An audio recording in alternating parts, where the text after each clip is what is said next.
Genèse chapitre 8, verset 20 à 22. Genèse chapitre 8, du verset 20 au verset 22. Il est écrit: Noé bâtit un autel à l'Éternel.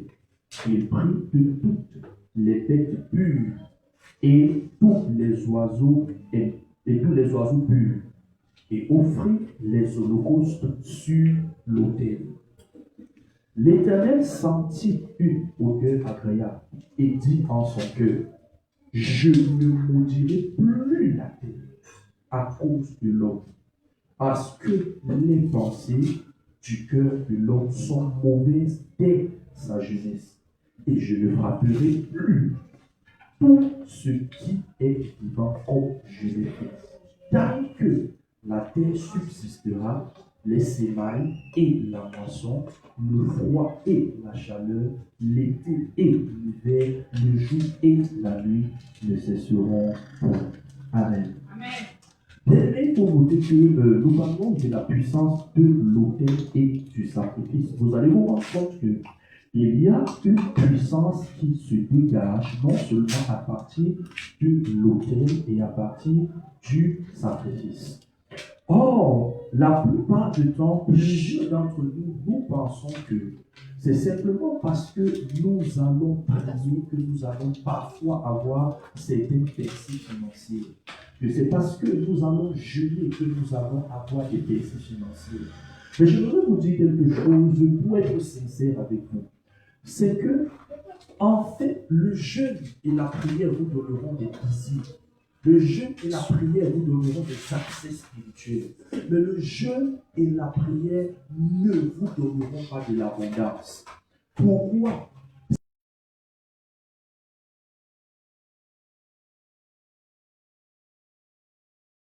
L'abondance. Et la plupart du temps, parce que nous n'avons pas fait ce qu'il fallait. C'est pourquoi parfois on se retrouve parfois coincé.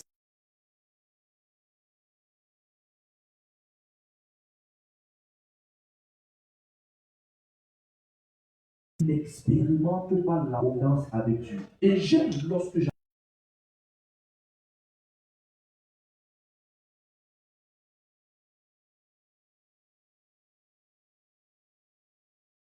exagéré ou alors, n'est-ce pas, se sont retrouvés en train parfois, n'est-ce pas, de dépouiller, d'escroquer ou alors de mal se comporter. N'annule pas la réalité je veux dire, la réalité d'un principe biblique que Dieu utilise afin de répandre sa bénédiction au milieu de son Dieu. Ici, dans l'histoire que nous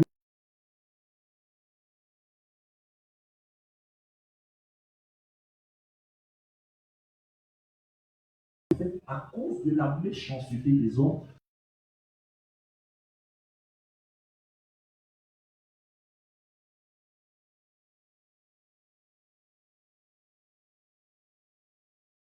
de certaines montagnes. Et il a encore fallu plusieurs mois pour que l'eau qui est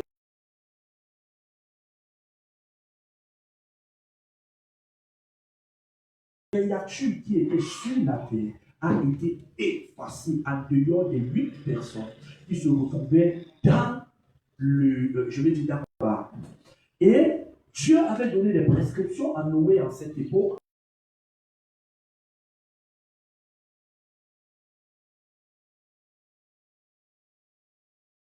Sept animaux parmi les animaux purs. Je crois qu'il a pris 7 paires, c'est-à-dire mâle et femelle. Et parmi les animaux impurs, je crois que c'était une paire, une ou deux, quelque chose comme ça. Et il les a mis dans l'arche, ce qui fait qu'ils ont passé tout ce temps à l'intérieur. Et lorsque les eaux sont finies, voilà, Noé donc il sort non seulement avec sa famille, mais en plus avec les animaux qu'il avait. Mais vous voyez, si c'était toi et moi, lorsque nous avons sorti de quelque chose pareil, on allait dire: oh, là, le début, j'ai fini, mais ça va. Mais ce n'est pas ce que Noé a fait. Lorsque Noé sort d'une telle expérience, la première chose qui est venue dans sa tête, c'était d'offrir un sacrifice à l'Éternel. Mais avant d'offrir le sacrifice, Noé commence par bâtir un autel. Dis avec moi: autel. Alléluia. Vous voyez, la première des choses que je voulais que nous puissions voir, découvrir et expliquer ici, c'est la question de l'autel. Ou alors, l'autel est le lieu de rencontre entre la divinité et l'humanité. Vous voyez, l'autel, il est important de noter que l'autel est quelque chose de sacré. Que ce soit dans le christianisme ou alors que ce soit en dehors du christianisme. L'autel a toujours été quelque chose de sacré. Beaucoup de gens souffrent parce que leur vie n'est pas connectée à un autel divin. Ou alors parce que leur vie est connectée à un autel démoniaque. Qu'est-ce que l'autel? On peut simplement dire que l'autel est un lieu de rencontre entre les entités spirituelles et les entités physiques.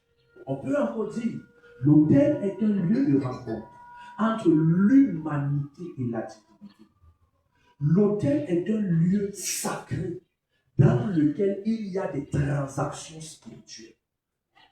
Ça veut dire à chaque fois qu'on se retrouve dans un lieu sacré, dans lequel il y a des transactions spirituelles, il s'agit d'un autel. Qu'on ne vous mente pas, tous les lieux ne sont pas semblables. Qu'on ne vous mente pas, tous les lieux ne se ressemblent pas. Ce n'est pas parce que tu vois simplement un lieu que ça signifie automatiquement que c'est comme tout lieu. Non. Il y a des endroits à partir desquels il y a des transactions spirituelles. Il y a des endroits dans lesquels il y a des communications avec des anges ou avec des démons. Et la plupart du temps, la vie des gens est cachée.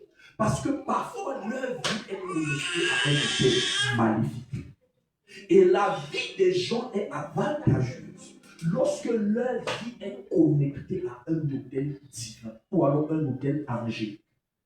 Et c'est ça parfois qui fait la différence entre certaines personnes qui bataillent pour avoir certaines choses et d'autres personnes qui les ont parfois avec une certaine facilité. Regardez un peu une chose. Voilà Jacob qui un jour se retrouve en train de partir quelque part. Il fuit son frère Ésaü. Parce que là, on lui dit clairement que ton frère Ésaü veut ta mort. Là, il faut que tu partes. Jacob prend donc et prépare tout, parce que son frère était en train d'attendre la mort de leur père. Et il dit que quand mon père va mourir, je vais tuer Jacob. Et face donc à ce problème, il dit, son père lui dit, prends tes choses et pars. Il prend donc ce qu'il avait à prendre, n'est-ce pas, qui était nécessaire pour le voyage, et le voilà en route en train de partir. Mais il arrive dans un endroit. Dans cet endroit, lorsqu'il pose sa tête, il a une vision. Et dans la vision, il voit des anges monter et descendre. Monter et descendre. Et quand il se réveille, avec la vision qu'il a eue, il dit, si Dieu est ici, et moi je ne le savais pas.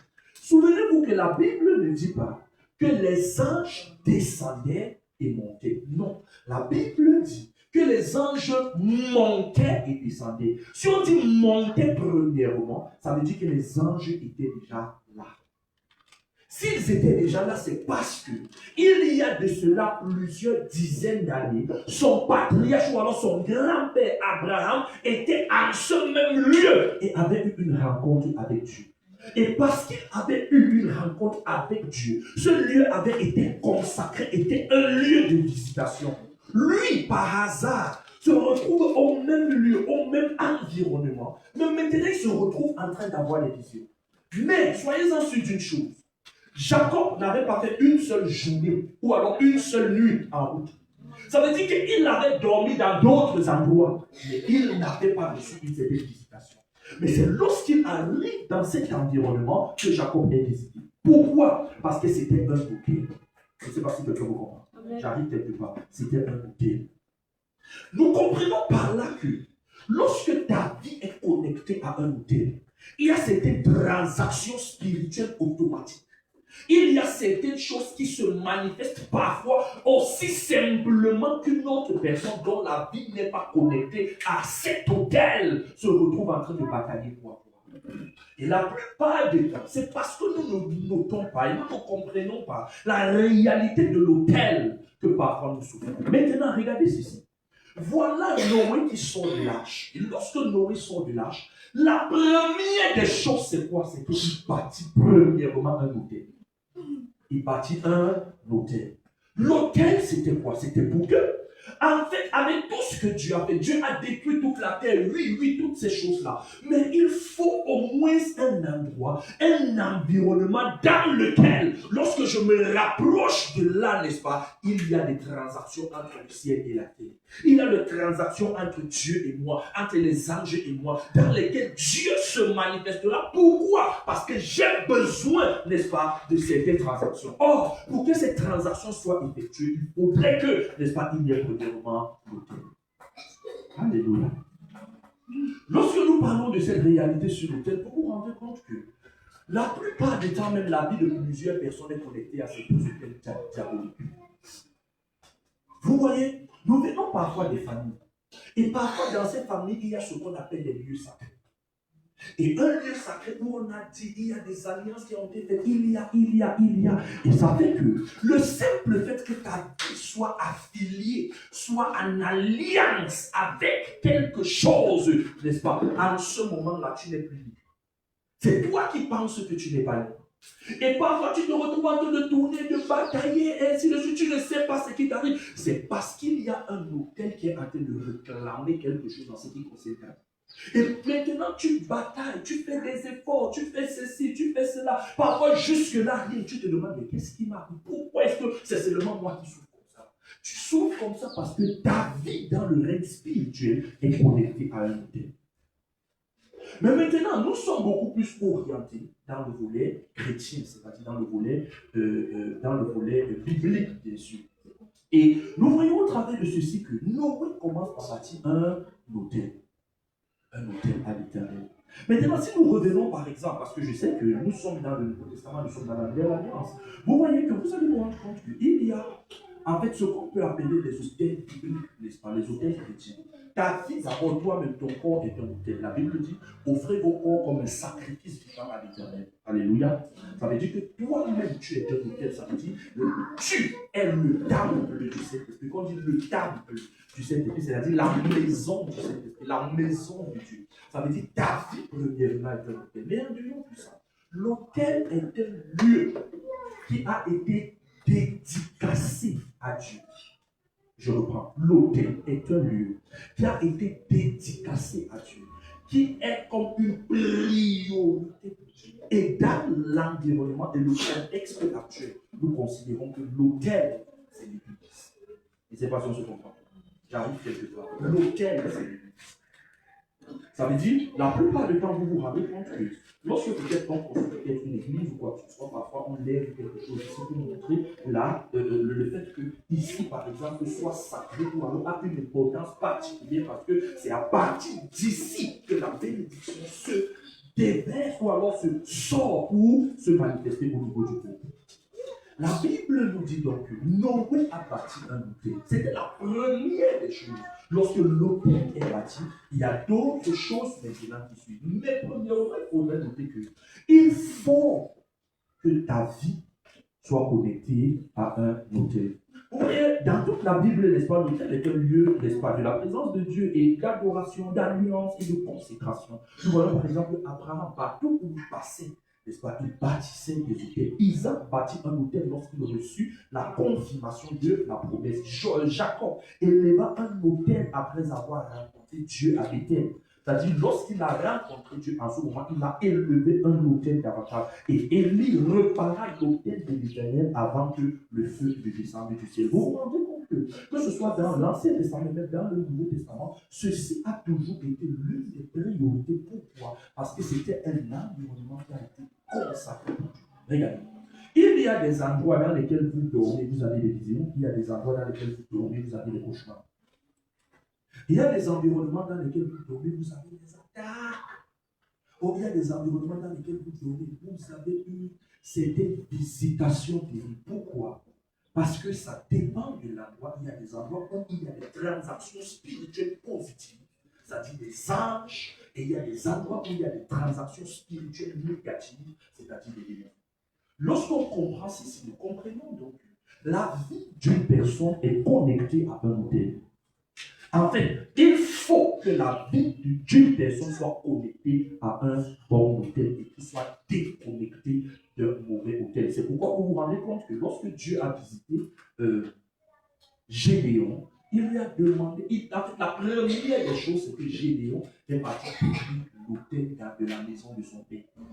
Parce qu'il savait que sa vie ne pouvait pas prospérer. Sa vie ne pouvait pas atteindre un certain stade s'il y avait un autel qui parlait négativement contre lui. Mais il faut aussi un autel qui parle positivement en ta faveur. Alléluia. Donc l'autel représente donc le lieu où l'homme rencontre Dieu et où Dieu se révèle à l'homme. C'est-à-dire, dans la nouvelle alliance, nous ne bâtissons plus des hôtels de pierre, peut-être comme, n'est-ce pas, on le faisait, je l'ai dit auparavant, non, ce n'est plus le cas, mais en fait, il y a une représentation, n'est-ce pas, qui peut être un endroit consacré à l'Éternel. Gloire à Dieu.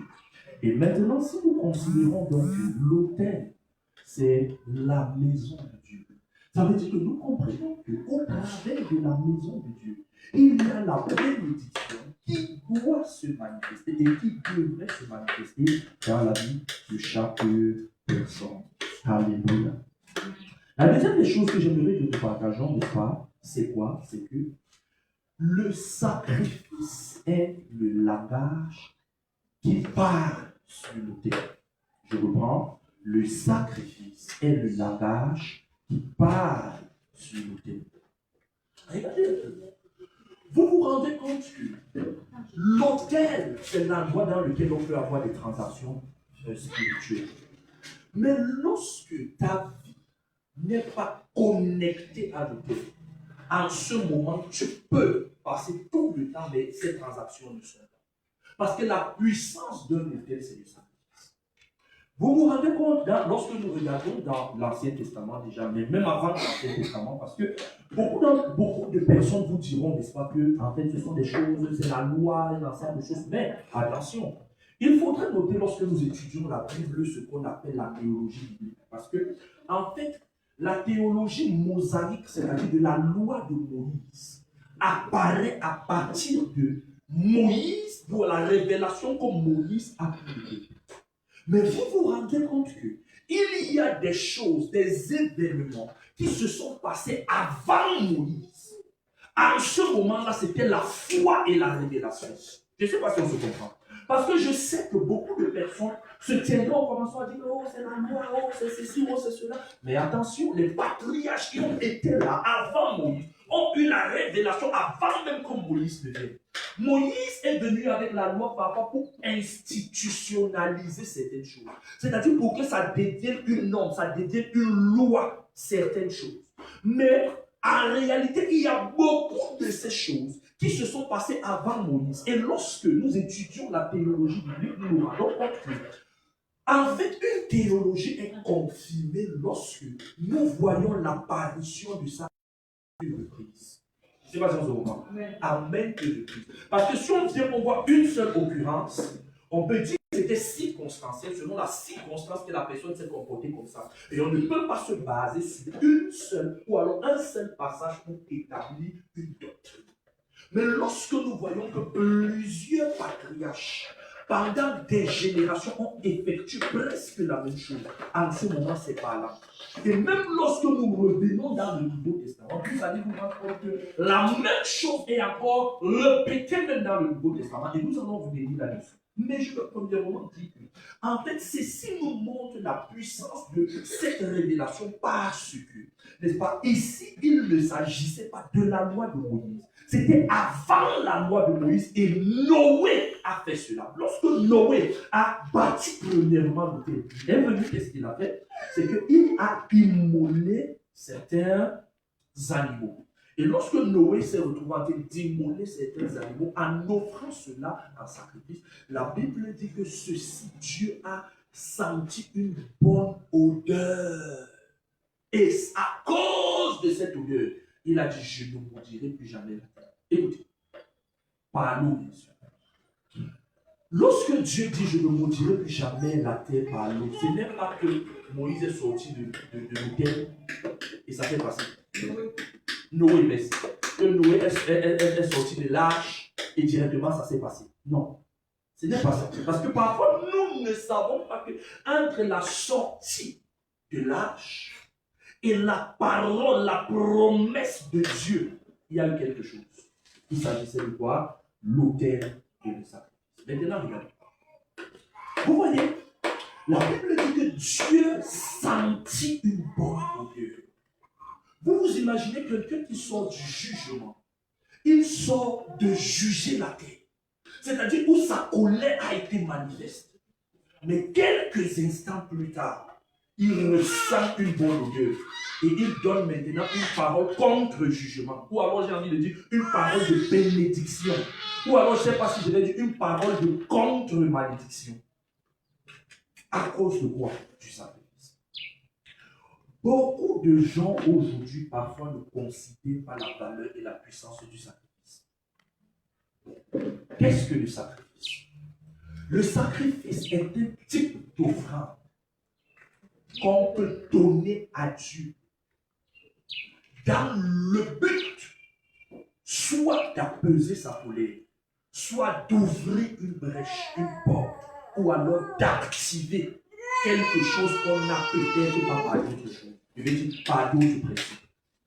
La plupart du temps, bien aimés, nous prions beaucoup. Regardez une chose. Les chrétiens de cette génération prient plus que Abraham, Isaac, Jacob, Lévi. Si nous comptons les heures de prière que nous avons dans cette génération, ça dépasse les heures de patriarche. Ça dépasse les heures même de Noé. Mais parfois, lorsqu'il faudrait parler de certaines réalités en ce qui concerne la bénédiction de Dieu, l'ouverture des portes, nous avons moins d'accès que eux. Alors que nous sommes dans la nouvelle alliance. C'est-à-dire l'alliance dans laquelle nous portons la nature de Dieu. Oh, Jésus pouvait dire Abraham a voulu voir mon Dieu.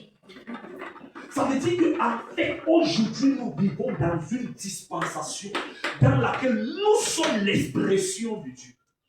Dans laquelle nous sommes à l'image de Dieu. Dans laquelle nous avons la nature de Dieu. Mais malgré tous ces privilèges, parfois notre vie est moins que la vie des patriarches qui ont vécu et le Saint-Esprit n'habitait même pas. Pour quelle raison? Parce qu'il y a beaucoup de principes que nous avons vus. Et l'un de ces principes, c'est l'autel et le sacrifice. Regardez, écoutez-moi. Dieu ne répond pas seulement à la prière et au jeûne. Bon, je sais que quand on dit même le jeûne, même, il y a certaines personnes qui disent que non, le jeûne là, ça ne me concerne pas, que quand moi il reste jusqu'à 12 et il ne mange pas. C'est grave. Je sais. Bon, mais mettons même la prière. Je sais même que même quand on dit même la prière, je sais qu'il y a des gens que quand tu pries, c'est 5 minutes. Non, c'est que tu as tué. Mais je veux te dire une chose, c'est que Dieu ne répond pas uniquement à la prière. La prière est l'un des principes, ce n'est pas l'unique principe. Et je peux vous montrer au travers de la Bible comment il y a des choses et des portes que l'offrande a ouvertes, mais que la prière n'avait pas ouvertes. En le disant, je ne le dis à aucunement que ce soit par, j'ai envie de dire par désir peut-être d'obtenir peut-être une, je ne sais pas, non. Mais il y a des portes que la prière ne t'ouvrira pas. Je vais prendre l'exemple pour que vous compreniez. Quand nous venons dans le Nouveau Testament, vous vous rendez compte que lorsque Jésus nous parle dans Matthieu chapitre 6, il commence par quoi? Lorsque vous donnez le monde. Après, lorsque vous priez. Et par la suite, lorsque vous jeûnez.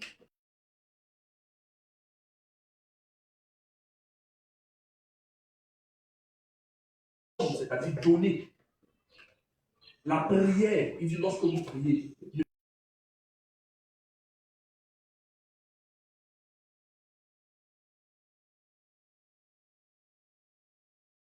Que quand nous revenons même dans le Nouveau Testament, peut-être on aura le temps de bien parler et de développer cela.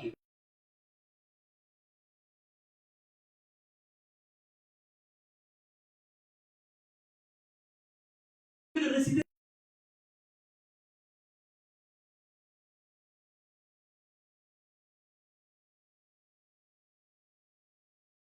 imprimé de tout un ensemble de choses. Et il dit, et mon Dieu pourvoira à vos besoins. Attention, il ne dit pas, et Dieu pourvoira à vos besoins. Non, il dit, et mon Dieu.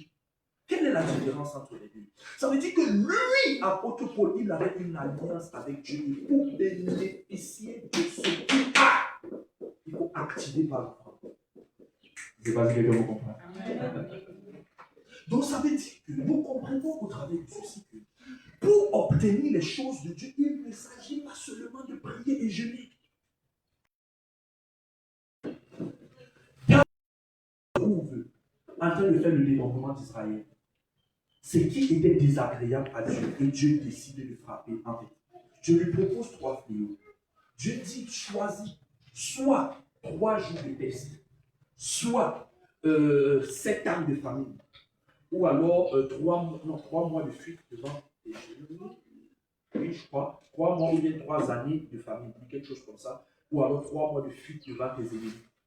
David reste comme ça là, et il dit, et au travers des 3 choses, là, vous voyez 3 points dans lesquels Dieu nous accorde la bénédiction.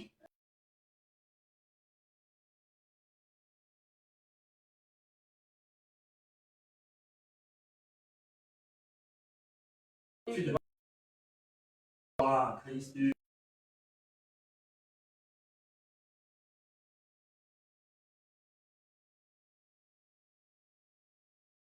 Et non pas lui. Maintenant, donc, David dit que, attends, je vais avec les mois de fuite devant mes ennemis. Mes ennemis peuvent être sans miséricorde, nous terrasser, ainsi de suite. La meilleure des choses, c'est que je sois devant l'Éternel. 3 jours, il dit que bon, la peste. Et quand maintenant la peste arrive, presque, en fait, le temps de la peste, il part, il négocie un champ. Et on lui dit, je vais te donner les champs, c'est des bonnes poubelles. Prends les champs là, il dit non. Je ne donnerai pas à l'Éternel ce qui me coûterait. Donne-moi ton prix et moi je paye. Et il a donné le prix, David a versé l'argent.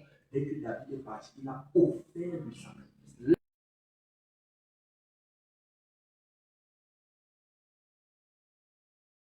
que vous avez, ça ne nécessite pas l'argent.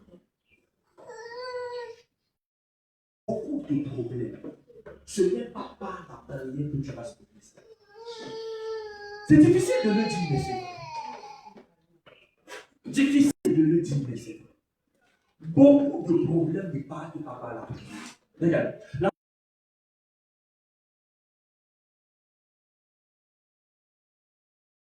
Des choses comme ça, là, pour donner à faire des trucs par des hommes, car ils ont déjà reçu le côté. C'est pas que la main gauche ne sent pas, c'est que la main droite donne, n'est-ce pas, et le Père qui voit te demandera. Ça veut dire qu'en fait, il y a un principe dans lequel, n'est-ce pas, en fait, tu te connectes afin d'obtenir. Je ne sais pas si c'est ce moment. Et ça, c'est quoi? C'est pas. Ça veut dire que vous comprenez donc que Noé a compris ce principe. N'est-ce pas? Déjà, Noé a vécu après les Abel, et ainsi de suite. Parce qu'Abel avait offert.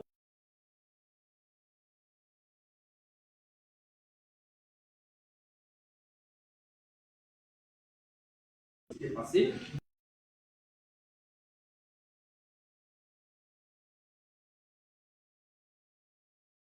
Voilà donc Noé.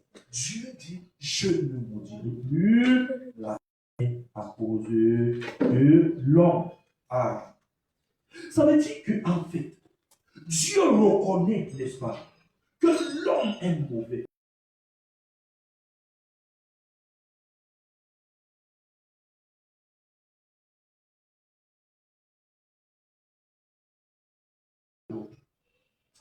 Est-ce que le sacrifice est acheter Dieu? Non. On ne peut pas acheter Dieu, loin de là. Tu ne peux même pas d'abord dire que tu achètes Dieu. Non. Mais tu sais, parfois pour obtenir certaines choses, il faudrait qu'il puisse avoir d'autres choses qui meurent. La Bible nous dit, en fait, si un grain tombe, pour que Dieu ait plusieurs fils, parmi lesquels j'en fais partie, il fallait que son unique fils soit sacrifié. Je ne sais pas si on se comprend. Amen. Ça veut dire qu'il fallait que Jésus soit sacrifié afin que d'autres petits Jésus puissent voir le jour. Si Jésus ne mourait pas, il n'y aurait pas d'autre Jésus qui allait être généré. C'est pourquoi la Bible nous parle de la sagesse de Dieu dans le livre de Corinthiens chapitre 2. La Bible dit, si Satan avait su, il n'aurait pas crucifié Jésus. Et il parle donc de la sagesse de Dieu pour amener à comprendre qu'en fait, Dieu a les voies par lesquelles les hommes ne peuvent pas comprendre. Imaginons que tu es un grain de maïs. Oh, bon, disons un épi de maïs. Et que tu décides de totalement consommer cela. Ça veut dire que tu es en train de manger la récolte de la prochaine saison. Autrement dit, tu vas mourir de famine après. Or, la plupart du temps, dans l'église, les enfants de Dieu n'ont pas compris ce principe. On dit que je m'en fous, je vais seulement venir prier. Il y a des portes que la prière n'ouvre pas. Et rendez-vous compte, lorsque l'apôtre Paul parle même dans 1 Corinthiens chapitre 9, verset 8, chapitre 9, là, il commence à dire que en fait, c'est ce que tu sèmes que tu moissonnes. Et on te donnera selon la dimension de ce que tu auras déposé. Ça veut dire qu'il y a des choses, des privilèges, des grâces qu'on n'obtient pas par la prière. On n'obtient pas quoi? Le sacrifice. Gloire à Jésus-Christ. C'est pourquoi vous allez vous rendre compte que dans toute la Bible, même, n'est-ce pas? Je parle beaucoup plus même l'époque avant Moïse. Parce que je sais que si on aborde peut-être l'époque,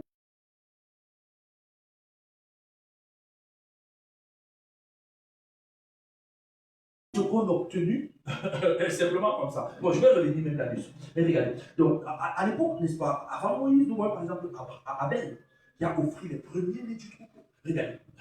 Pour comprendre la Bible parfois, il faut regarder ce qu'on appelle la plupart du temps la loi de la première mention. La loi de la première mention. Qui a enseigné à Abel, à Caïn, à toutes ces personnes-là la valeur du sacrifice? Regardez, avant même ça, lorsque Adam et Ève se retrouvent en train de pécher, première des choses, c'est que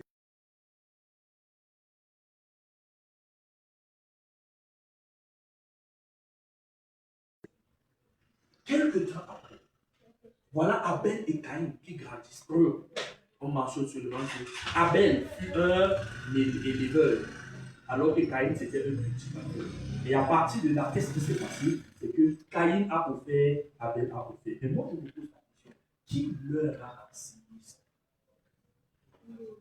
Et la Bible dit que Dieu accepta le sacrifice d'Abel alors qu'il a rejeté Caïn et son sacrifice. Ça veut donc dire que nous comprenons au travers de ceci qu'il y avait quelque chose, n'est-ce pas, qu'ils avaient compris au travers de cela. Et par la suite, nous voyons de génération en génération les mêmes choses et les mêmes principes se répéter. Moi, je vais vous poser une question. Vous pensez que quand Dieu a donné la sagesse à Salomon, vous pensez que Salomon n'avait jamais prié pour la sagesse? Vous le croyez? Que dès que Dieu se révèle à lui comme ça, là, que demande ce que tu veux, il dit donne-moi la sagesse. Ça veut dire que je suis convaincu que à maintes reprises, parfois Salomon avait déjà demandé cela à Dieu. Que Seigneur, je veux la sagesse, Seigneur, je veux la sagesse, Seigneur, je veux la sagesse, Seigneur, je veux la sagesse. Occasion spéciale.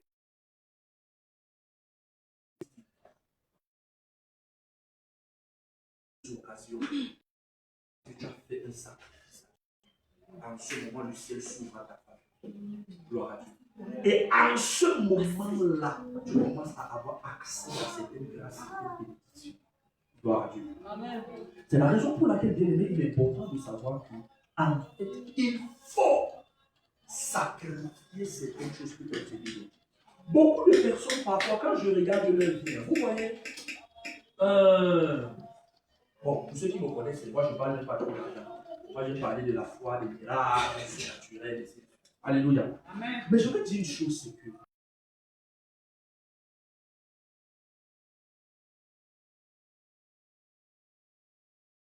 je sais déjà que s'il continue,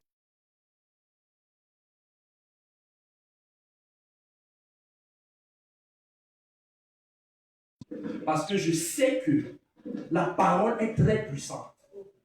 Et si j'ouvre ma bouche pour parler,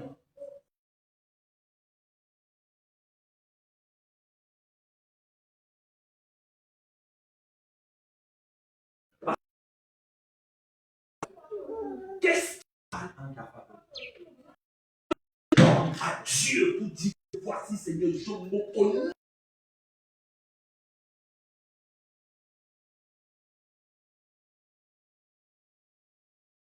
qu'est-ce qui parle?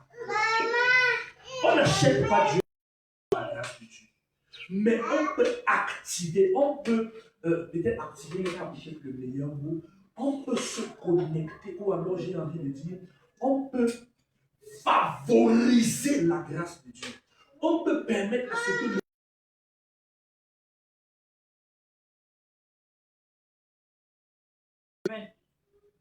et la plupart des temps, c'est des pas.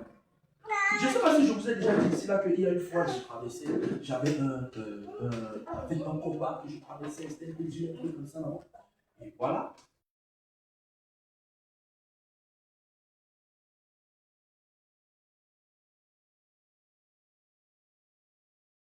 Je suis parti, j'ai pris, j'ai mis dans une enveloppe, je crois que c'était 100 000 francs, si j'ai bonne mémoire.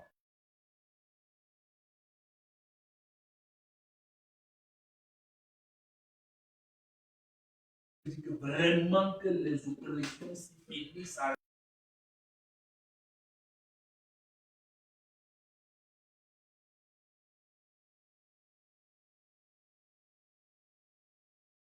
certaines batailles, à certains combats que j'avais. Mais quand je l'ai fait, je vous rassure, c'était, je crois, des fins décembre. Le mois de janvier, les entrées financières que j'ai eues. Et c'est à partir de ça que j'avais construit le bureau que j'avais, si vous vous souvenez de l'ancien endroit dans lequel nous étions, n'est-ce pas, l'ancienne église, l'ancien centre des aveux. C'est là où j'avais ça, c'est en ce moment-là que j'avais construit l'église, parce qu'il y avait les entrées d'argent, les entrées.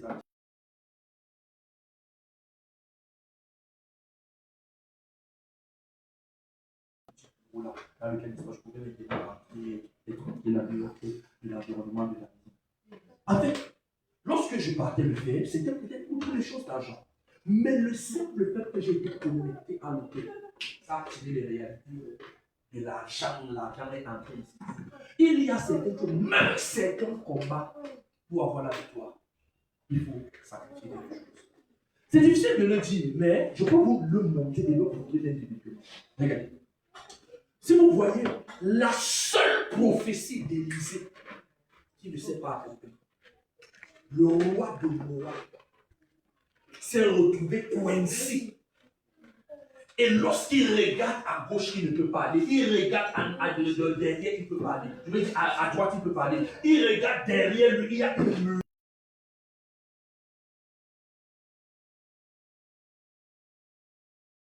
Regarde son fils. Celui qui devait régner à sa place. Et il l'a pris, il l'a offert à sacrifice. La Bible dit une grande indignation fait au niveau d'Israël. Et Israël s'est reculé. À ce moment-là, il n'y a pas eu la victoire d'Israël.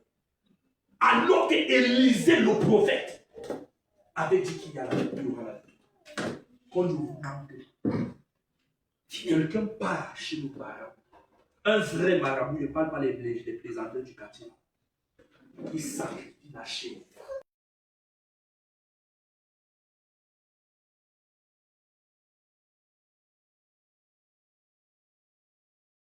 Les conséquences. Parce que toi, tu ne sacrifies rien. Toi, tu ne te connectes pas à l'autel de Dieu. Mais les gens de l'extérieur comprennent ce principe. Yes. Parce que eux, ils savent que quand ils te cherchent dans la sorcellerie, ça ne marche pas. Il faut aller au niveau supérieur. C'est quoi? C'est que je dois sacrifier quelque chose contre la vie de Dieu. Je vous ai déjà dit que quelqu'un était parti, on a sacrifié la chèvre contre moi. Je vous rassure, j'ai eu les séquelles. Je dis la chèvre, on est parti, on a sacrifié la chèvre contre moi. J'ai eu les séquelles.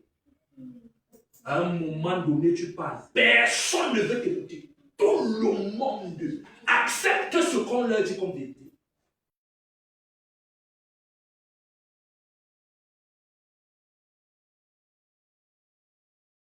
À la nature de Dieu, ayant l'identité de Dieu.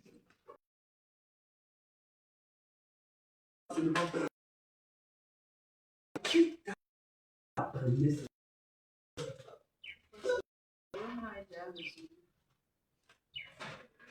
Beaucoup de gens parfois souffrent à cause de cela. Donc vous pensez que Même les gens, regardez. Je vais vous dire quelque chose qui est vrai. Tout ce qui est précieux dans la vie, il faut un sacrifice. Regardez. Dans le christianisme, on ne te demandera pas peut-être du.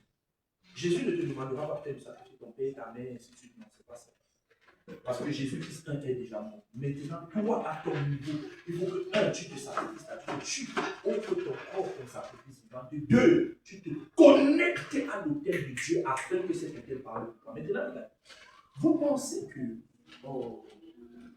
que lorsque les gens parfois, dans les autres environnements religieux, quand ils sacrifient les choses, vous pensez que c'est pour rien. Et vous le pensez. Je me suis rendu compte d'une chose.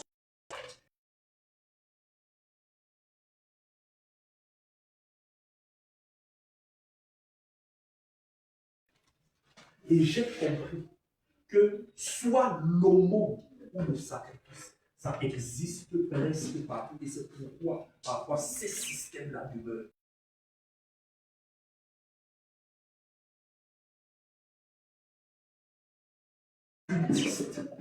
Il devient à un niveau parce qu'il y a des choses qu'il a sacrifiées. Certains d'entre eux, ils ont sacrifié les membres de leur famille. Vous voyez même un enfant dans leur famille, il est un genre zen, ainsi de suite. C'est à partir de l'environnement, ou alors de cet enfant que lui, il a sa force et sa fortune. Ça veut dire qu'il a sacrifié l'avenir de son enfant pour que lui, il soit élevé. Est-ce que je te demanderai de le faire? Non, c'est anti-biblique. Ce n'est pas le même. Mais maintenant, avec le christianisme aussi, c'est que, en fait,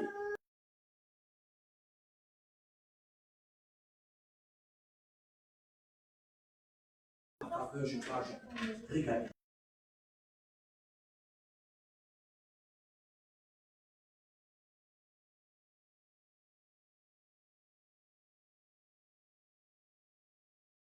L'onction-là, en ce qui me concerne, par rapport à je vois beaucoup.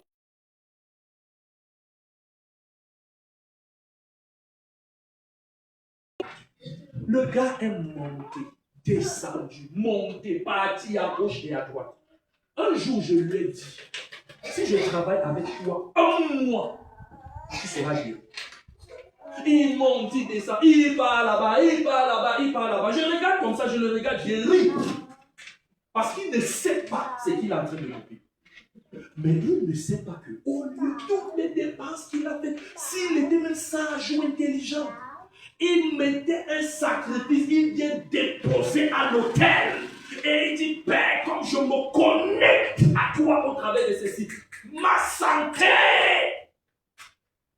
À partir de là, il sera suivi que quelques temps plus tard, il est visité. Mais comme beaucoup, je ne sais pas, je vois certaines personnes, le seul moment où on sait que tu as l'argent, c'est quand il y a une vague de problèmes.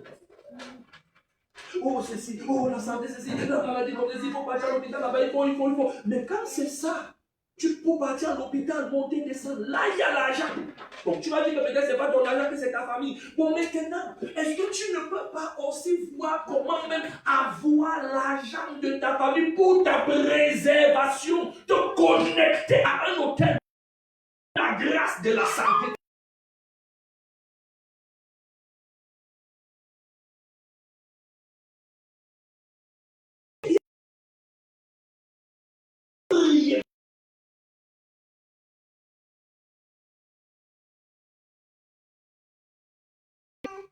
À un moment donné, comprends que ce n'est même pas trop la prière. Cherche un sacrifice, dépose. Et tu parles à Dieu que ceci parle à cette. Tout ce qu'on sacrifie, on gagne plus. Parce que tu vas peut-être dire que non, je suis ici, peut-être je n'ai pas l'argent, un ensemble de choses. Tu n'as pas l'argent, mais il y a des maladies que si tu attrapes, ce que tu vas dépenser, Sans compter les problèmes de maladie, les ceci, tu ne travailles pas, tu n'es pas en activité, la douleur que ça produit, tout ça mélangé. Tu vas tellement perdre alors qu'il y a un sacrifice, tu te connectes à la grâce de Dieu sur lequel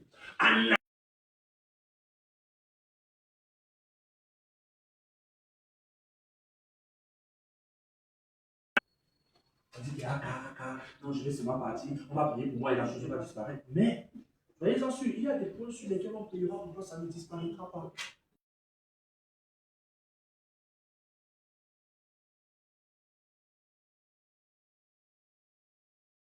Et on a mis des sacrifices. Et toi, maintenant, tu veux briser une telle alliance et tu ne mets aucun sacrifice. Comment est-ce que il y aurait la balance? Je me souviens d'un homme.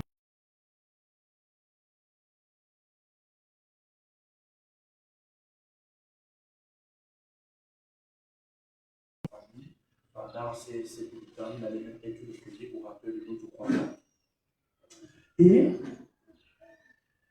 dans leur famille, il y avait beaucoup ce qu'on appelait le rejet, un esprit de rejet, à partir de son père. Déjà, son père était une très bonne personne, mais rejeté de tout le monde, incompris. Parfois, tu vois, parfois tout le monde est content, mais lorsque toi tu arrives seulement dans l'environnement, tout le monde commence à être énervé. C'est comme si toi, quand tu arrives, tu énerves seulement les gens. C'est comme si les gens ne veulent même pas te voir quelque chose comme ça. Il ne savait pas, tout rien. À un moment donné, lui, il a cru, il a compris c'était une réalité. Il est entré dans la prière. Un jour, Dieu lui répète.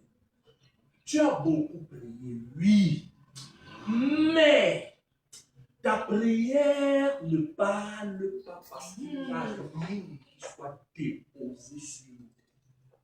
Quand il a compris ceci, il a commencé à remonter la famille.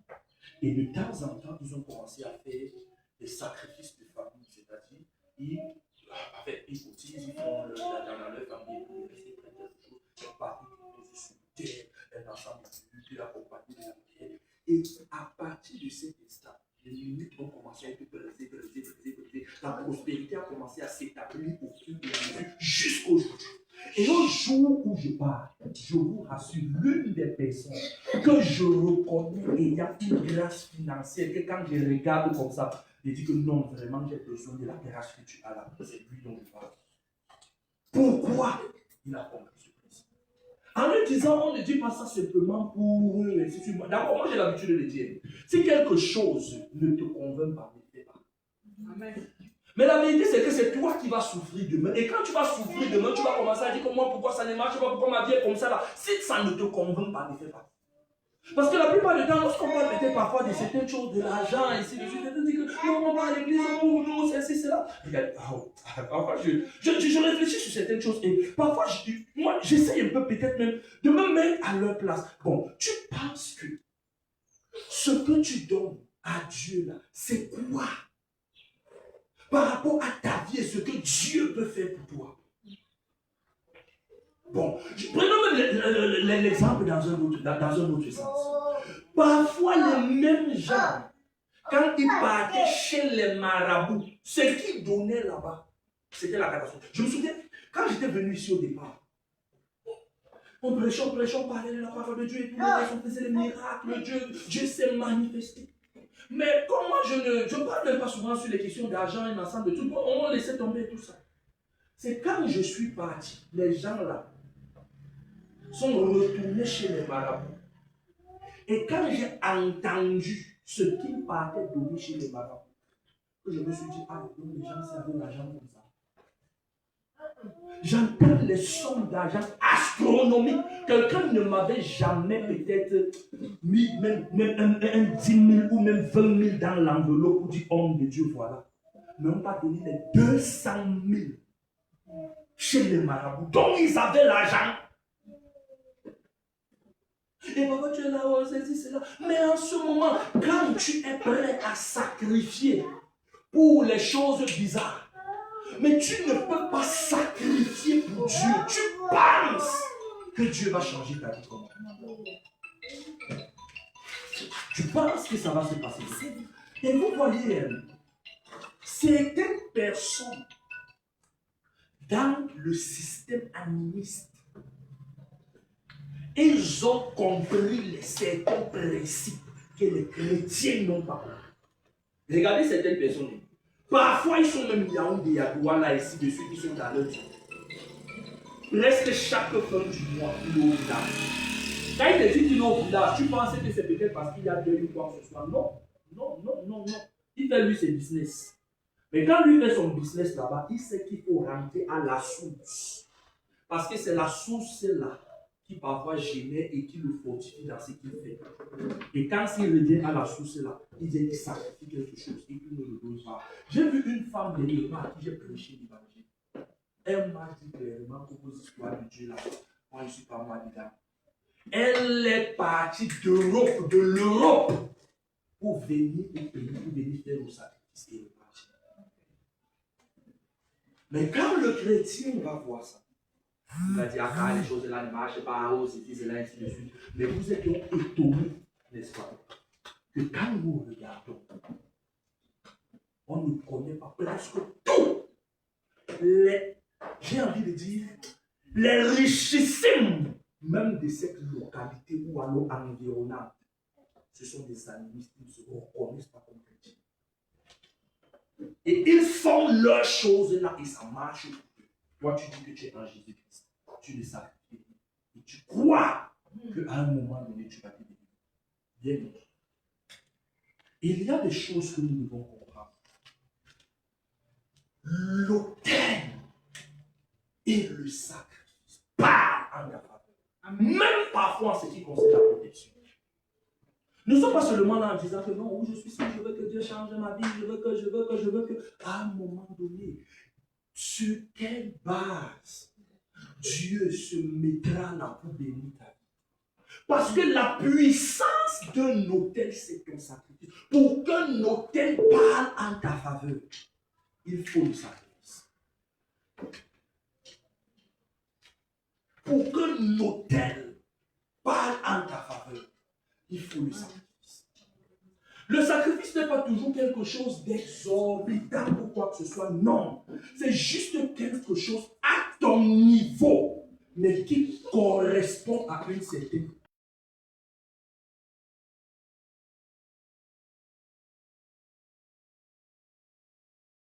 Il n'y a pas de problème. Peut-être que tu dis que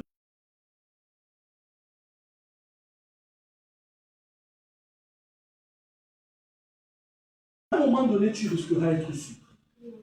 Vous voyez, il n'y a pas de plus grande frustration d'être un enfant de Dieu et de souffrir dans l'une de ces trois choses. 1. Le manque. 2. Les oppressions spirituelles. 3. La maladie. Le manque, les oppressions spirituelles et la maladie. Parfois, quand tu te retrouves dans ces choses, tu fais pour rien au monde. Tu fais pour rien au monde. Tu travailles plus dur. N'est-ce pas, c'est le mal des nerfs que tu es en train de chercher. Tu rentres, tu es abattu. Tu dois faire des efforts pour obtenir certaines choses. Tu te demandes, à un moment donné, ça devient parfois dégoûtant. Et beaucoup de personnes, qu'on ne vous manque pas, parfois abandonnent le christianisme. Ce n'est pas parce qu'ils détestent Dieu. C'est parce qu'ils se rendent compte que malgré que les mêmes problèmes continuent. Et ils se demandent qu'est-ce qui ne va pas. La puissance de Dieu se libère lorsqu'il y a certains principes qui sont respectés. Ce n'est pas toujours le même principe. Je sais que beaucoup d'entre nous considérons tellement la prière et nous prions beaucoup. Je vous dis, nous prions beaucoup. C'est une très bonne chose. C'est un principe aussi assez important. Mais il faudrait noter qu'il y a certains accès spirituels qui nous sortent pas. Regardez. La Bible nous dit, celui qui honore un prophète en qualité de prophète recevra une récompense. Par exemple. Mais regardez donc identifier quelqu'un qui n'honore pas le prophète afin de recevoir cette récompense du prophète. Mais il se retrouve en train de prier pour obtenir cette récompense. Je ne sais pas si quelqu'un me comprend. C'est un peu comme une malcompréhension. En fait, j'ai voulu dire une idiotie, mais idiotie c'est un peu très fort. Mais une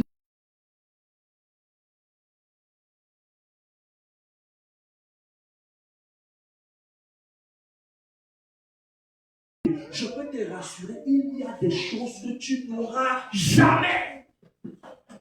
Parce que tout ne se passe pas sur la prière. Jésus, ou alors Dieu, n'allait pas sauver le monde si c'était seulement par la prière. Il fallait que Jésus sauve en sacrifice. Est-ce que quelqu'un me comprend? Donc il y a certaines choses, certains accès que tu auras, n'est-ce pas? Par quoi?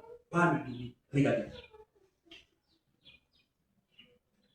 L'ange visite Corneille et il lui dit, tes aumônes et tes prières sont montées jusqu'à Dieu. On ne dit pas seulement tes prières, tes aumônes. Il y a des choses que quand tu donnes, à un moment donné, ça ouvre ici. Je vous ai déjà raconté ici l'histoire de l'un de mes amis. Il a été ici à la croisade, à la première croisade que nous avons organisée dans cette salle, le prophète Franck. Un jour, il m'a dit quelque chose que, en fait, on parlait du prophète. Il dit qu'il y a deux choses qui ouvrent les yeux. Il m'a dit, première des choses, la louange, adoration. Ça ouvre les yeux. Quand peut-être quelqu'un a la grâce prophétique et qu'il y a l'atmosphère de louange et d'adoration. Ah, ça ouvre les yeux. Il dit la deuxième des choses, c'est la sémence. Que quand quelqu'un vient s'aimer dans ta vie, ça ouvre les yeux. Quand il m'avait dit ça à cette époque, j'ai dit, Kaka, dis donc, toi aussi c'est l'exagération. Bon, je ne me suis pas placé peut-être pour discuter avec lui, mais intérieurement, je n'étais pas d'accord avec lui. C'est pas l'ensemble, ce sont des exagérations des gens, un ensemble de trucs ici. Bon. Vous savez que parfois, Dieu nous humilie. Parfois, quand il nous met dans de telles circonstances, un jour, une personne est venue avec une lampe de l'eau. On était juste en train de poser un ensemble de trucs quand la personne a pris une lampe de l'eau. La personne m'a doué. Ah! Directement, le Seigneur avait les yeux, le voile qui était sorti. Il dit que je vois dans ta vie, je vois comme ci, comme ça, comme ça, comme ça. Non, c'est vrai, on va prier maintenant. C'est ce qui s'était passé. Et je me suis rendu compte par la suite que c'est bibliquement prouvé. Il dit bibliquement prouvé. Regardez. Lorsque Salomon a reçu la vision où Dieu lui demande ce que tu veux et je vais te donner. Qu'est-ce qui a précédé cela? C'est que Salomon avait sacrifié 1000 holocaustes. Quand il a sacrifié 1000 holocaustes, Dieu s'est révélé à lui. Oh. À la deuxième fois, n'est-ce pas? La deuxième fois, la Bible dit que Salomon a sacrifié, c'est-à-dire les animaux de telle façon que c'était plus, on ne pouvait plus compter. Dieu s'est révélé à Salomon la deuxième fois. Et il a dit, si tu demeures attaché à moi et tu restes comme mon Salomon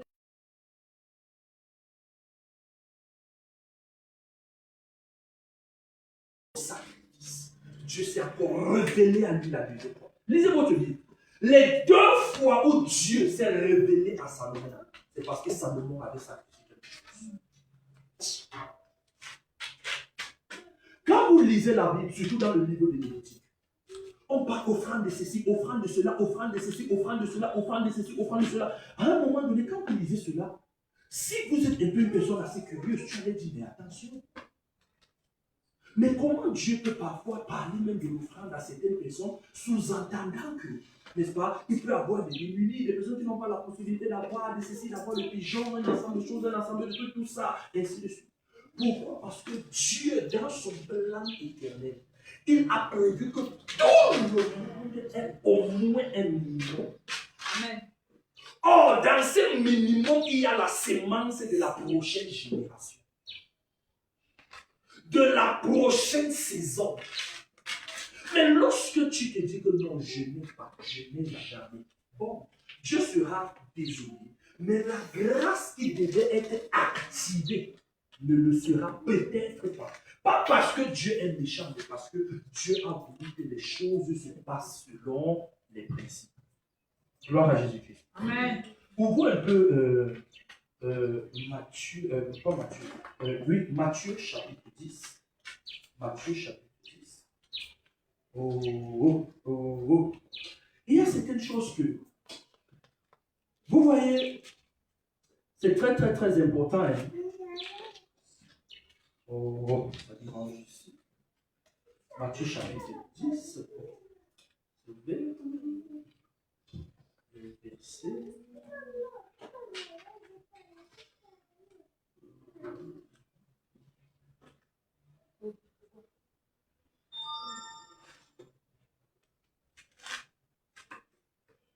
Matthieu, on va lire Matthieu chapitre 10. Matthieu chapitre 10.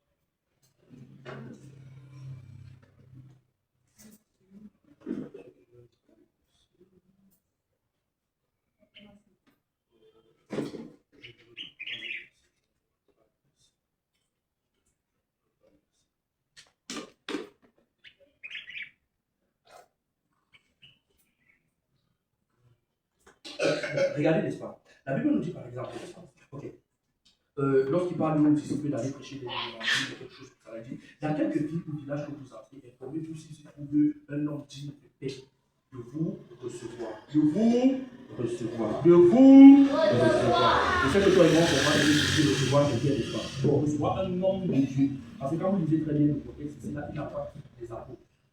Ok. Parce qu'ici, il a désigné les gens qui devaient être des apôtres et des envoyés. Maintenant, digne de vous recevoir. Ça veut dire qu'il y a des gens qui sont dignes de recevoir. Maintenant, regardez ce qui suit.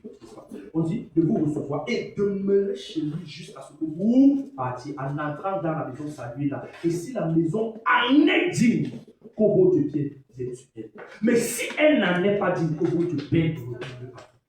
Et ça, c'est quelqu'un de comprend. On dit, lorsque on ne vous recevra pas et on ne vous écoutera pas vos paroles, et ainsi de suite, on laisse jusqu'à ce niveau. Vous comprenez au travers de ceci. Verset 11. Oui. C'est bon pour tout le monde? Verset 11. Oui, ça va du verset 11. Du verset 11 au verset 13. N'est-ce pas? Maintenant, vous comprenez au travers de ceci, n'est-ce pas? Qu'il y a certaines choses qui se reçoivent lorsqu'on reçoit un homme de Dieu. Je ne sais pas si on se comprend. Parce que, imaginez un peu que quelqu'un se retrouve en train de prier pour la paix. Pendant longtemps, mais il y a une paix, un genre de paix. Que c'est parce que tu as reçu un nom de Dieu que tu vas davantage la recevoir. Je ne sais pas si vous comprenez. Et la Bible dit, renseignez-vous s'il s'y trouve quelqu'un digne de vous recevoir. Ça veut dire qu'il y a des choses qui ne s'obtiennent pas. Parce que, n'est-ce pas, tu as prié. Ou alors parce qu'on a prié pour toi. Il y a des choses qui s'activent à partir de la compréhension des réalités spirituelles autour du donné, du sacrifice et de l'autel. Je ne sais pas si on se comprend. Beaucoup de gens, s'ils avaient compris certaines choses, leur vie aurait changé. On a parfois l'argent pour dépenser dans les hôpitaux. On a parfois l'argent pour dépenser chez les marabouts. Mais parfois, pour l'église, il n'y a pas l'argent. Il n'y a pas. On dit que non, c'est seulement pour, c'est seulement pour. Ah! Et vous croyez que tout ce qu'on fait, on ne le fait pas pour un homme, on le fait pour Dieu. Parce que c'est un principe À un moment donné, tu arrêtes de moins souffrir. Mais tu utilises maintenant des principes de foi afin de te connecter à certaines réalités spirituelles. Alléluia. Amen. Je vais dire une chose avant de terminer. L'offrande, c'est manifester la foi vis-à-vis de quelque chose ou alors de quelqu'un. Quand Jésus-Christ se donne, c'est parce qu'il reconnaît qu'en me donnant, c'est pour le salut de plusieurs. Mais il décide de se donner. À un moment donné, sur certaines choses et situations, le fait que tu crois qu'il y a quelque chose ici, tu dis que je viens me connecter. Et en ce moment-là, les choses changent. Et je peux vous dire une chose. Il y a certains trucs, certaines réalités que parfois tu n'as même pas besoin que le pasteur soit. Mais tu comprends juste la réalité du principe. Et lorsque tu appliques le principe à Dieu, les anges, eux-mêmes, ils prennent le contrôle de toute chose. Je vais vous dire quelque chose qui va peut-être vous étonner. Mais il y a des miracles qu'on peut avoir sans que l'homme de Dieu ne soit. Je vais raconter juste cette histoire. Peut-être pour certains types de l'histoire. Si vous partez par exemple à Yaoundé, dans l'église du prophète Odile, vous allez voir le terrain qu'il a. C'est vaste, grand. Déjà seulement là où l'église est construite. À ma connaissance, c'est la plus grande église de tout Yaoundé. Mais il y a même encore l'autre partie où on n'a même pas encore construit. Or, l'une des vérités, c'est que à un moment donné, il voulait le terrain là parce qu'il avait acheté une partie, une parcelle. Et il n'y avait pas encore l'argent. Et quand on calcule, on essaie un peu de regarder les revenus de l'église, ceci, cela, ainsi de suite, c'était compliqué. Il est parti au Nigeria, il a vidé tout le compte de l'église. Il est parti au Nigeria, chez papa Adémoye. Parce que papa Adémoye, pour ceux qui ne savent pas, il a toute une ville à lui seul. Redeemable. Toute une ville, c'est-à-dire là-bas. Toute une ville. Ville, c'est pas quartier. Il dit ville. Que vous voyez un endroit comme Bafang, là, tout ça, ça lui appartient. Il est parti. Il a mis le frein sur le terre. Il a ramassé la terre de là-bas. Il a ramassé. Il est rentré avec au Cameroun. Quand il est revenu, dès qu'il a mis son pied au Cameroun, il a seulement dit à sa femme, Charles. Il est parti à l'église. Là où, dans les alentours du terrain, il a pris la terre. Il a décidé. Il a dit que personne n'achète ceci en dehors. Certaines personnes sont venues, ont demandé le terrain là. D'ailleurs, avec l'argent cash, le propriétaire dit que donc je ne sens pas que je peux vous remettre. Il appelle le parti, il dit que non, le terrain c'est ici. Il dit non, je ne suis pas encore prêt. Il dit que non, quand tu seras prêt, tu vas dire. Et plus tard, quand il était prêt, il est parti, il a chuté. Vous croyez que c'est seulement parce qu'il a vu quelqu'un qui a la grâce là, quelqu'un qui a une ville à lui seul. Il a pris la terre, il a baissé là-bas, la terre de Ridika. Il est venu, il a baissé là-bas, il a dit que personne. Bon, je sais que toi et moi, nous aimons aussi les imitations.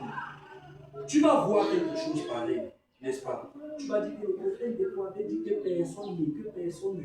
Tu vas aussi partir dans un environnement, tu dis que personne. Mais il n'y a rien qui te connecte à l'hôtel là.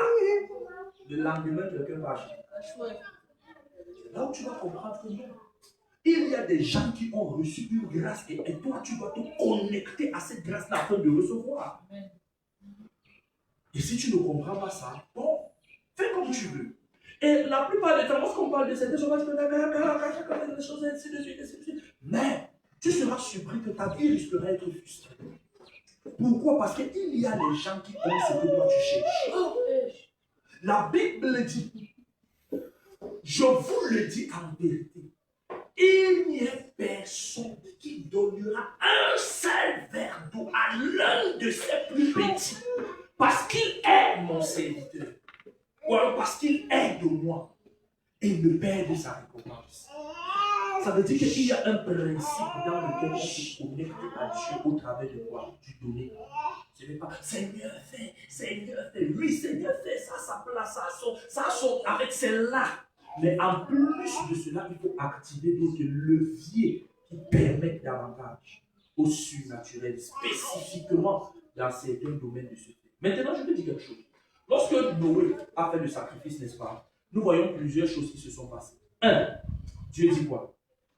La Bible dit d'abord, la première des choses, c'est que, la Bible dit, Dieu, a senti une agréable odeur. Ça veut dire qu'il y a certaines choses de jugement, même tout compte, je vais dire, en ce qui te concerne. La réalité, c'est qu'il y a des choses que Dieu peut annuler même en ce qui te concerne. Je vais vous dire une chose que vous ne savez peut-être pas. C'est qu'on ne se vaut pas tous dans le christianisme. Non, on ne se vaut pas tous. Vous allez vous rendre compte que dans la même Bible, certaines personnes ont violé certaines lois, mais Dieu les a justifiées. Il dit dans la même Bible, Dieu dit de ne pas faire, mais il y a certaines personnes qui ont fait, et là, rien ne leur est arrivé. Saül a offert le sacrifice. En ce moment, la royauté lui a été ôtée. David a mangé le pain de proposition, qui était le pain destiné uniquement aux sacrificateurs. Mais rien ne lui a été fait. Pour vous dire que, en fait, on ne s'en vaut pas tous. Et il y a certaines choses qu'à un moment donné, tu peux même faire. Mais la miséricorde de Dieu abonde dans ta vie. Qu'à un moment, dans le règne spirituel, c'est lavé, c'est ôté, c'est balayé. Et parfois, vous ne le savez pas. Regardez, on dit, il sentit une odeur agréable, première des choses. Et il dit en son cœur, je ne maudirai plus. La parole de Dieu est sortie. Pourquoi? Parce qu'il y avait un sacrifice. L'autel et le sacrifice. Il faut que ton sacrifice parle dessus. Est-ce que tu peux aider ta voix, tu parles? De la façon dont Dieu te parle. Il est fait avec toi. Rabbi la bourse,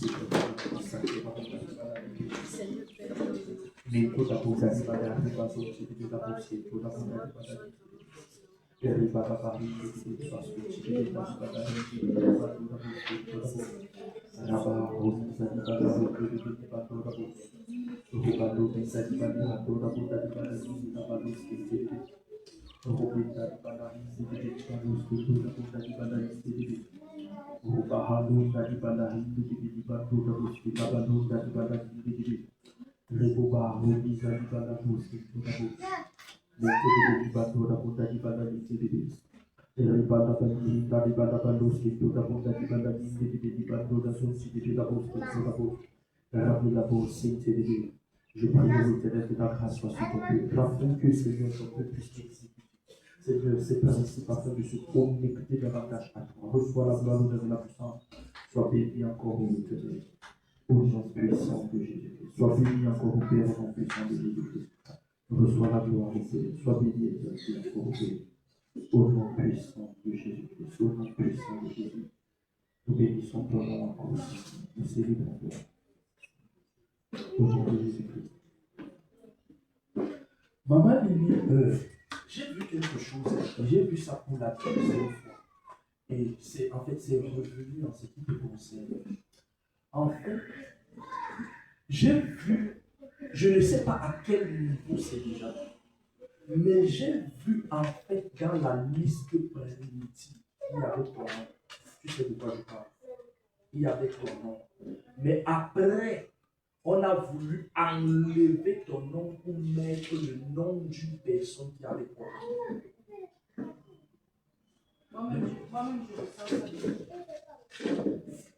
Et c'est la deuxième fois que je reçois cela. Dans la liste primitive, il y avait ton nom. Mais en fait, on est venu pour enlever, afin de mettre le nom d'une personne qui avait comme corrompu. Et on va prier pour annuler ça. Et la deuxième chose que j'ai vue, mais j'ai vu ça l'autre jour, mais c'était vendredi quand nous étions en prière. Mais je n'ai pas voulu parler de cela parce que je n'ai pas vu avec les détails. Et la nuit-ci, quand je priais, j'ai encore revu cela, mais toujours pas avec beaucoup de détails. Et je me suis dit, même si je ne vois pas par les détails, c'est mieux que je dise et qu'on prie contre cela parce que, en fait, avec ma nature, parce que naturellement, j'oublie vite et j'oublie facilement, je peux laisser passer ça comme ça et ensuite, je ne me souviens pas de cela. En fait, j'ai vu comme une personne, et ça fait des années, à parler contre ta vie, contre toi, contre ton avenir, afin que ton étoile ne puisse pas briller. Je ne sais pas si c'est parler uniquement, mais même en plus de cela, fait des incantations contre toi. J'ai vu ça jeudi, vendredi, et j'ai encore vu ça.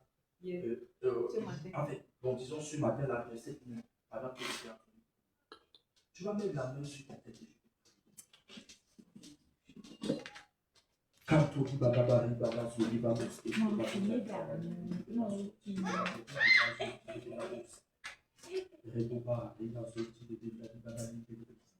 Père, au nom puissant de Jésus, je vais prier pour ces. Peu importe là où la liste là est dans ce processus.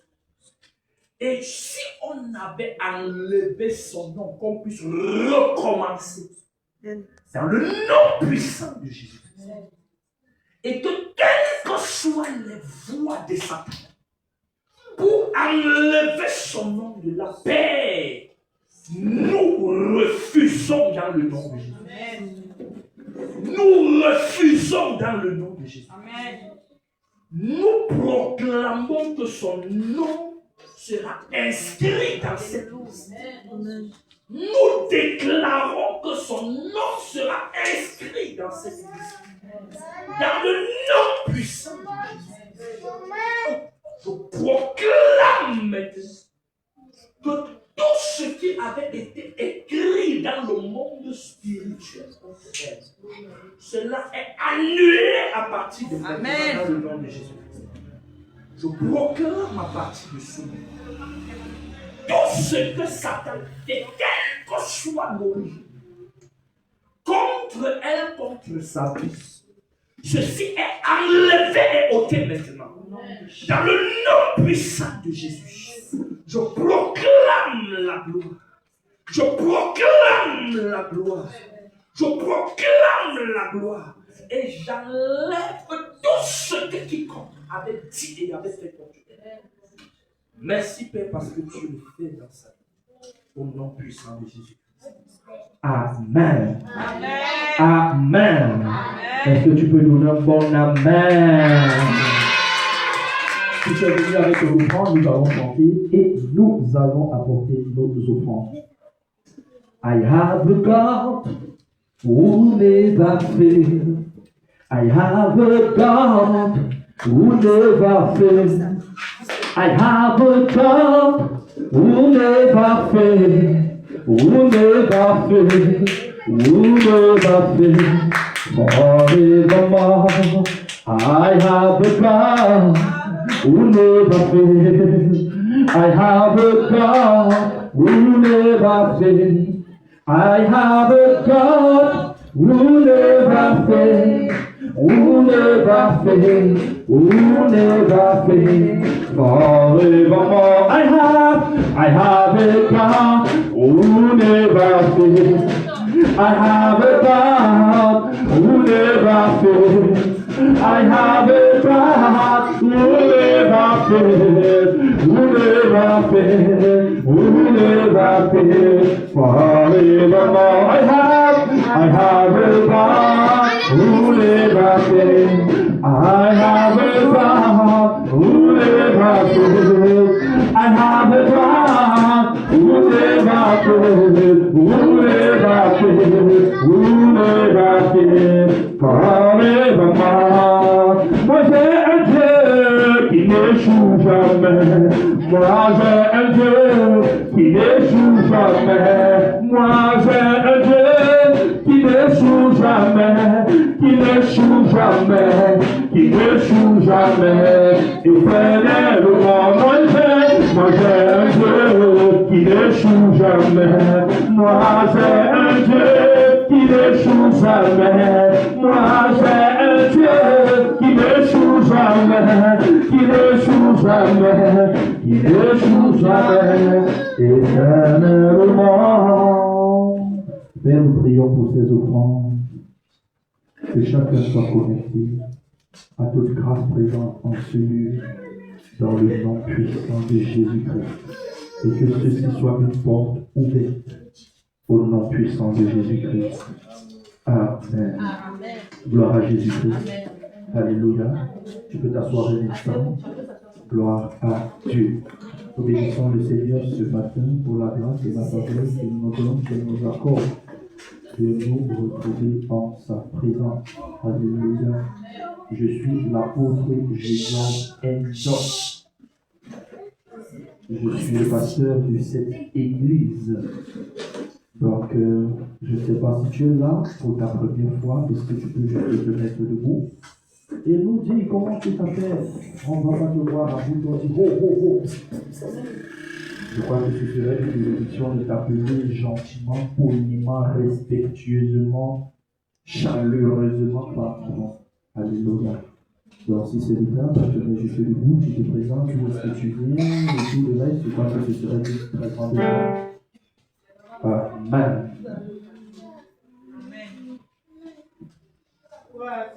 Amen. Praise the Lord. Amen. Moi, c'est comme François. Et un jour, à 5 heures, je suivais la prière. Tellement le pasteur a tellement prié et ça m'a vraiment touché. Et j'ai décidé donc d'enregistrer le numéro et appeler le pasteur. Mais sur les circonstances de la famille, vous connaissez déjà comment ça se passe dans le foyer. Et hier, le pasteur m'a appelé, il m'a dit le programme d'aujourd'hui. J'ai alors dit que je vais venir. J'ai fait n'importe quoi, il a fait n'importe comment, j'ai fait non, je vais partir. Voici ma voisine, elle a le phone et elle ne comprend pas. Oh, elle dit hello. C'est ça. Et alors, je demande, le pasteur m'a appelé, il faut qu'on part à l'église. Et toi, tu es parfaitement bien? Oui, je suis bien. Oh, gloire à Jésus. Bon, Dieu va aussi peut-être nous aider une autre fois. Bon, et c'est comme ça qu'il m'a dit aujourd'hui que ça devait commencer à 8h30 et ça finit à 11h. J'ai alors dit que bon, on ne sait pas la voix de Dieu. Là où il y a le Seigneur, il y a un miracle. Alléluia. Amen. All right, please can you present yourself? You will be a good pleasure for us. Elle a dit, Maman Françoise. Maintenant, tu reconnais déjà quelque chose. Amen. My name is Juan Silence. Mon nom c'est Juan Silence. Ouais. Ok, c'est ma voisine, elle m'a juste demandé de la suivre. Je suis de Bamenda. J'entends français, mais juste un peu, pas beaucoup. Je suis très content et je suis très reconnaissant de vous rencontrer aujourd'hui ici. Amen. La prédication était bien. Je crois que c'est vrai que je n'ai pas tout compris, mais ce que j'ai compris, je crois que c'était bien. Merci. Amen. Gloire à Jésus-Christ. We are happy to have you in our midst. We are so because we are not at the level where we translate. Maybe we are going to go at a certain stage or at a certain level where we are going to have the complete translation. I think that one of those days it will be possible. But for now, it's not quite easy for us to do it. But I think that if you hear a bit, maybe we are going to make some efforts. Maybe by let's say later on, maybe to see how to change the way we have our services. Praise the Lord. Amen.